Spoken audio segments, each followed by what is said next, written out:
Hello, I'm in a 2016 Hyundai Sonata, and today I'm going to show you how to change your date and time display as well as military time if you'd like that. So first you'll start your vehicle and typically wait just a few seconds for this all to boot, which we're there now. So there's this clock button, which you can get to this screen by going to setup. So we're going to clock, and then here, just up or down as you desire to get the proper date and time. It'll autosave as you go. And then same thing here, you can turn daylight savings on or off. And if you want it to show in military time, so that 24 hours, you just do that. And it's just auto saving all your selections. So once you have it all set the way you want, that's it. You can go back and it'll display it properly. But I hope this was helpful and hope you have a wonderful day.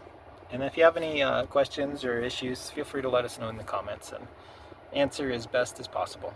Have a great day.